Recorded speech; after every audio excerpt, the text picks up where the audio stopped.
What's up, guys? Welcome back to another episode. It's your boy Div. Thank you guys so much for tuning in. I was in the music business, worked at Interscope and Motown Records, so I have quite a good idea of what it actually takes to make it in the industry, right? So it's such a competitive space when you've got so much talent, just everywhere. You've got so many people out there who actually have the potential to make it to that level of success, of stardom, of playing shows around the world, that kind of thing.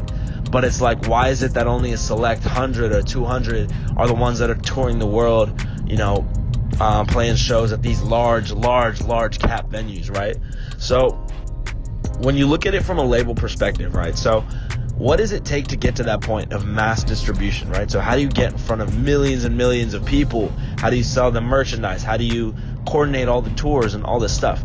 Now, yes, you can do it independently. And yes, people, are successful by doing shows across smaller cap venues, maybe even mid-cap venues, by just being independent. And then you've got you got ones here and there, like, Chance the Rapper is independent. You've got people like, Russ, who's, he's in a partnership, but he's, apparently independent. So these are very few artists that have actually pulled off performing in such huge venues without actually having a backing of, a major label or a major company that is going to fund and plan and coordinate all the logistics that it takes to put on such a large, tour or whatever it is. So my thing, man, is if you're, people nowadays with social media, I think it's way easier for artists to get in front of people and to start building their brand and start even gaining a following and even playing shows and selling merchandise. And honestly, you can make a living, man, if you can get a core group of people to follow you, like a core, 20, 30,000 people to follow you who literally fuck with you so hard that they'll buy your merchandise every time you drop it. You can make a living doing this shit, right? But then you've got the other side of, how do I make it to that next level of getting into the Staples Center? How do I get into these larger, like the Novo is a big venue. How do you get into these bigger, the Palladium? Now, to be honest, I still think labels do come in handy with this because they've got all the, the infrastructure, they've got all the money, they've got the connections, all that shit, right? So if you're trying to get signed to a label, right, like, what does that mean and how do you pull it off, right? So from my perspective, having worked at labels, what I know is that labels want artists who have a following, who have a brand to them, and obviously the music has to be good, but they want to catch things that are viral, right? So that's a big thing nowadays, especially in the hip hop arena, is labels are watching artists on Instagram, on YouTube, on social media, and if they see that they have a large following and they have big potential, they'll sign them. But you have an even higher chance of getting signed if you have a single, as an example, that has dropped and that's caught extreme attention, right? So extreme attention. So people are, the song is going viral, the videos are going viral, people are doing a dance to your song, that kind of thing.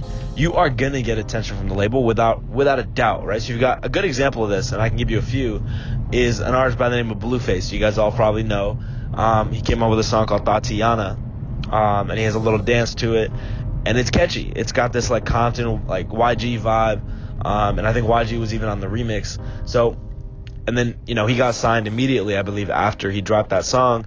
And now he's popped off and he's doing shows, across nightclubs and stuff. So that's a good example. It's all about just having that track, right? So that's why when I work with artists, when I see artists who are struggling because they don't know what to do, what I say is, look, man, like, you got to keep putting out music, right? And people, what I hate, man, and I get it, it works for some people and it doesn't work for other artists, but when you say that it's not the right time, I got to wait another month before I put shit out, like, no, because look, there's so much competition in the space and it's all so fucking saturated. There are artists dropping a song every week, and if you're putting a song out there in front of the world and into people's ears every week, I'll be real, man, they have probably a better chance of getting attention and getting heard than you if you drop one song every 6 months. Now, yeah, there's the other side of it saying that, nah, it's quality over quantity. My song's going to go viral because it's fire. Yes, okay, cool.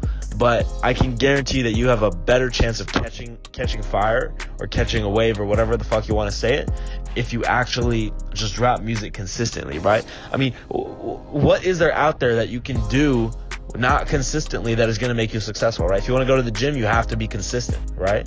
If you want to be a good singer, you have to sing consistently. So in my eyes, man, I don't care what other people say. In my eyes, it's all about just volume, quality, consistency. That's all it is, man. It's dropping quality music constantly every week and just doing it until something happens, right? And now look, it's not just about dropping the music. You can start building your infrastructure on Instagram. You can start building your infrastructure on YouTube, on SoundCloud, on all these different platforms through visuals, right? So for you, it all comes down to audio and video, right? You got to put out quality music and drop music videos or some sort of creativity, some sort of creative video to support what you've done. Or maybe it's not directly related. So maybe it's something a little bit more creative. But the fact is that you're still putting out content.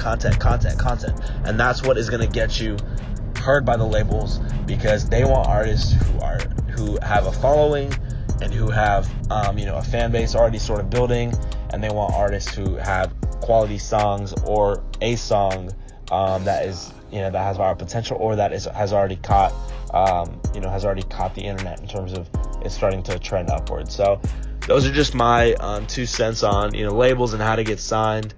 I do think that being independent is a good thing, and I think that is a way that you should go for the first 5 to 7 years of your career, depending on where you are. If you're 15, you might get signed early at 17, but the majority of people aren't going to get a label deal. So you really just got to finesse your way in, man. And I see so many artists going out and networking and doing all this creative shit, like, talking to business people or whatever, which is cool. But if you're not putting in the work on the back end, what's the fucking point, right? What's the value that you're bringing to the table? You got to have something for people to see, right? So you got to think of it like this. You got to think of it as an investor in a business, right? If an investor is going to invest in your business, they want to see that you've put something into a bucket, right? They're not investing in you as a personal brand. They are, but they have to invest into something, right? You can't just be a person. You have to be an artist who has created something and who is creating something. So you have to make sure you're doing the work on the back end. You have to make sure you're putting out the music,